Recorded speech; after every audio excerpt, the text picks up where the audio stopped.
নমস্কার সুধীপ্রিয় দর্শক, ভোরের আলোয় আপনাদের স্বাগত জানিয়ে শুরু করছি সন্ধ্যেকালীন আপডেট।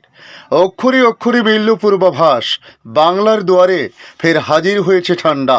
নতুন করে বৃষ্টিপাতের সম্ভাবনা কতটা রয়েছে, আগামী দিনগুলি আবহাওয়ার পরিস্থিতি কেমন থাকতে পারে, সরস্বতী পুজোয় বৃষ্টিপাতের সম্ভাবনা আছে কিনা, এই সব খুঁটিনাটি বিষয় নিয়ে আজ আপনাদের সামনে তুলে ধরব। আবহাওয়া দপ্তর তাদের সর্বশেষ আপডেটে কী জানিয়েছে অবশ্যই ভিডিওর শেষ পর্যন্ত দেখতে অনুরোধ করব। পাশাপাশি তুলে ধরব বাংলাদেশ আবহাওয়া দপ্তর বাংলাদেশ নিয়ে কী জানিয়েছে। তাই যেসব নতুন বন্ধুরা এখনও পর্যন্ত চ্যানেলটিকে সাবস্ক্রাইব করেনি তাদের রিকোয়েস্ট করব চ্যানেলটি সাবস্ক্রাইব করে রাখার জন্য। দেখে নিন আজকের লেটেস্ট আপডেটে কী জানিয়েছে আবহাওয়া দপ্তর। ফেব্রুয়ারি শুরু হতে না হতে শীত কার্যত উবে গিয়েছিল গোটা বাংলা থেকেই।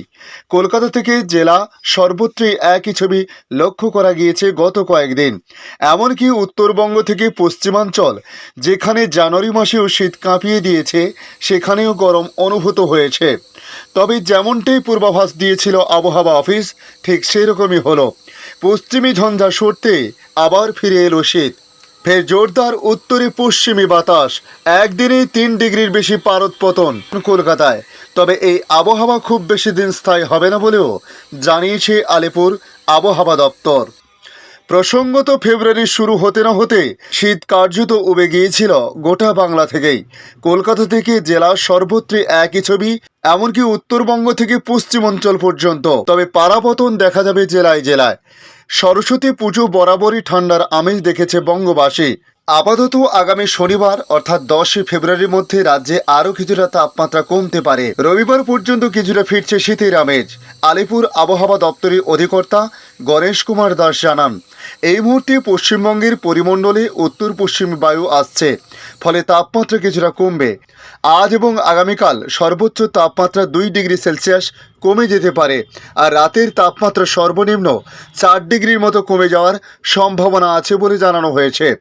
কলকাতার ক্ষেত্রে আবহাওয়া সেরকম থাকবে না বলে জানিয়েছে আলিপুর আবহাওয়া দপ্তরের অধিকর্তা। তিনি জানিয়েছেন 10 ফেব্রুয়ারির মধ্যে কলকাতার তাপমাত্রা 16 থেকে 17 ডিগ্রি সেলসিয়াসে নেমে যেতে পারে, তারপর ফের তাপমাত্রা বাড়বে। আগামী 15 ফেব্রুয়ারি পর্যন্ত তাপমাত্রা উত্থান পতন লেগেই থাকবে, কখনো তাপমাত্রা বাড়বে আবার কখনো তাপমাত্রা কমবে। তিনি বললেন, কলকাতায় সকালের দিকে কুয়াশা থাকার সম্ভাবনা রয়েছে 10 ফেব্রুয়ারি পর্যন্ত। কলকাতায় সর্বোচ্চ তাপমাত্রা 25 ডিগ্রি সেলসিয়াসের কাছাকাছি থাকার সম্ভাবনা রয়েছে আজ। তবে আজ কলকাতায় সর্বনিম্ন তাপমাত্রা 16 থেকে 17 ডিগ্রির আশেপাশে। আগামী 5 দিন দক্ষিণবঙ্গের জেলাগুলিতে বৃষ্টিপাত হবে না, শুষ্ক থাকবে সব জেলারই আবহাওয়া। উত্তর 24 পরগনা, দক্ষিণ 24 পরগনা, পূর্ব মেদিনীপুর, হাওড়া, কলকাতা, হুগলি, তার সঙ্গে পুরুলিয়া, ঝাড়গ্রাম এবং পশ্চিম মেদিনীপুর, বাঁকুড়া, পশ্চিম বর্ধমান, পূর্ব বর্ধমান, বীরভূম, মুর্শিদাবাদ এবং নদিয়ার আবহাওয়া। তার সঙ্গে উত্তরবঙ্গেও সেরকম আবহাওয়া থাকার সম্ভাবনা রয়েছে। শুধুমাত্র দার্জিলিং ছাড়া উত্তরবঙ্গের কোথাও, যেমন জলপাইগুড়ি, কালিম্পং, আলিপুরদুয়ার, কুচবিহার, উত্তর দিনাজপুর, দক্ষিণ দিনাজপুর এবং মালদহতে বৃষ্টিপাত হবে না। সেখানে একেবারে হালকা কিছুটা গুড়ি গুড়ি বৃষ্টির কিছু জায়গায়, খুবই সামান্য জায়গায় সম্ভাবনা থাকলেও থাকতে পারে, না হলে শুষ্ক আবহাওয়া থাকার সম্ভাবনাই বেশি বলে বলা হয়েছে। আবহাওয়া দপ্তরের অধিকর্তা বলেছেন, আপাতত রাজ্যের উপর কোনো সিস্টেম নেই। দিনের বেলায় সেরকম শীত থাকবে না, গভীর রাত এবং ভোরের দিকে একটা মনোরম শীত থাকবে। অর্থাৎ সরস্বতী পুজোর সময় রাজ্যে কার্যত শীত থাকবে না। তবে বেশ কিছু ওয়েদার মডেল তারা দাবি করছে সরস্বতী পুজোর সময় বৃষ্টিপাত হতে পারে দক্ষিণবঙ্গের কয়েকটি জেলায়। এদিকে আবহাওয়া দপ্তরের পক্ষ থেকে বিরাট সতর্কতা জারি করা হয়েছে। আগামীকাল অর্থাৎ 9 ফেব্রুয়ারি থেকে 12 ফেব্রুয়ারি 2024 বৃষ্টিপাতের সতর্কতা নতুন করে আবার জারি করা হয়েছে।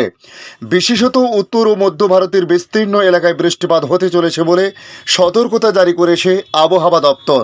পশ্চিমী ঝঞ্ঝার প্রভাবে অরুণাচল প্রদেশে মাঝারি বৃষ্টিপাতের সম্ভাবনা রয়েছে।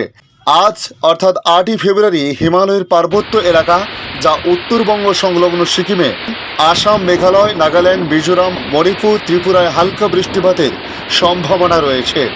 এছাড়াও জম্মু কাশ্মীর, উত্তরাখণ্ড, হিমাচল প্রদেশে আজ হালকা তুষারপাতের সম্ভাবনা রয়েছে। মৌসুম ভবনের সূত্রে জানতে পারা গিয়েছে, দিল্লি ও সংলগ্ন এলাকায় আকাশ পরিষ্কার থাকবে, ঘন্টায় সর্বাধিক প্রায় 30 কিমি বেগে ঝড় বইতে পারে। সর্বাধিক ও ন্যূনতম তাপমাত্রা থাকতে পারে যথাক্রমে 21 ও 7 ডিগ্রি সেলসিয়াস। আবহাওয়া দপ্তরের সূত্রে জানতে পারা গিয়েছে, মধ্যপ্রদেশ, আসাম, মেঘালয়, ত্রিপুরা, পশ্চিমবঙ্গের বিভিন্ন এলাকায় ঘন কুয়াশায় ঢাকা থাকবে আগামী 12ই ফেব্রুয়ারি পর্যন্ত। আগামী 2 থেকে 3 দিন 2 থেকে 3 ডিগ্রি তাপমাত্রা পার্থক্য হতে পারে, অর্থাৎ তাপমাত্রার পারা পতন হতে পারে। এর মধ্যে উড়িষ্যা, ঝাড়খণ্ড, উত্তরাখণ্ডের বিভিন্ন এলাকায় বৃষ্টিপাত হতে পারে বলে জানানো হয়েছে। তবে গতকাল কাশ্মীরের বিভিন্ন এলাকায় ভীষণ শীতল পরিস্থিতি সৃষ্টি হয়েছিল। কড়া ঠান্ডায় হাড়হিম হয়েছিল। তাপমাত্রা 0 থেকে 10 ডিগ্রির মধ্যে ঘোরাফেরা করেছে। আজও তার আশেপাশে রয়েছে বলে জানানো হয়েছে। তবে গতকালের তুলনায় আজ পরিস্থিতি কিছুটা অনুকূল বলে বলা হয়েছে। এছাড়াও রাজস্থানের বেশ কিছু এলাকায় আকাশে কালো মেঘে ঢাকা থাকছে। ছিটিফোঁটা বৃষ্টিপাত মাঝে মধ্যে লক্ষ্য করা গিয়েছে। এদিকে বাংলাদেশ আবহাওয়া দপ্তর জানাচ্ছে, বৃষ্টি কেটে যাওয়ার পর সারা দেশে রাতের তাপমাত্রা বেশ কয়েক ডিগ্রি কমে ফের বেড়েছে শীতের তীব্রতা। গতকালের তুলনায় আজ বৃহস্পতিবার রাতের তাপমাত্রা আরও কমতে পারে বলে জানানো হয়েছে। আগামীকাল শুক্রবার রাত থেকে দেশের বিভিন্ন অঞ্চলে তাপমাত্রা বেড়ে শীত কমা শুরু করতে পারে বলে জানিয়েছে আবহাওয়া অধিদপ্তর। তবে আজ বৃহস্পতিবার 8 ফেব্রুয়ারি সকালে দেশের সর্বনিম্ন তাপমাত্রা 7.7 ডিগ্রি সেলসিয়াস ছিল পঞ্চগড়ে, তেঁতুলিয়ায়। একদিন আগে যা ছিল 11.6 ডিগ্রি সেলসিয়াস। ঢাকায় সর্বনিম্ন তাপমাত্রা 18.2 ডিগ্রি সেলসিয়াস থেকে কমে হয়েছে 14.5 ডিগ্রি সেলসিয়াস। তবে আজ সকাল 9টা থেকে আগামী 24 ঘন্টার আবহাওয়ার পূর্বাভাসে জানিয়েছে, অস্থায়ীভাবে আংশিক মেঘলা আকাশ সহ সারা দেশের আবহাওয়া শুষ্ক থাকতে পারে। মধ্যরাত থেকে সকাল পর্যন্ত দেশের নদী অববাহিকায় মাঝারি থেকে ঘন কুয়াশা এবং দেশের অন্যত্রে হালকা থেকে মাঝারি ধরনের কুয়াশা পড়তে পারে। পাশাপাশি জানানো হয়েছে, এ সময় সারা দেশে রাতের তাপমাত্রা সামান্য কমতে পারে এবং দিনের তাপমাত্রা প্রায় অপরিবর্তিত থাকতে পারে বলেও জানান তিনি। অধিদপ্তর থেকে জানা গেছে, রংপুর বিভাগের উপর দিয়ে বিদ্যুৎ শৈত্যপ্রবাহ বয়ে যাচ্ছে এবং তা অব্যাহত থাকার সম্ভাবনা রয়েছে। তবে আগামীকাল শুক্রবার দক্ষিণাঞ্চলে রাতের তাপমাত্রা সামান্য হ্রাস পেতে পারে এবং উত্তরাঞ্চলে তা বৃদ্ধি পেতে পারে। সারা দেশে দিনের তাপমাত্রা প্রায় অপরিবর্তিত থাকতে পারে। তবে শনিবার সারা দেশে রাতের এবং দিনের তাপমাত্রা সামান্য বাড়তে পারে। পরবর্তী 5 দিনের তাপমাত্রা আরও বাড়তে পারে বলেও জানিয়েছেন আবহাওয়া অধিদপ্তর।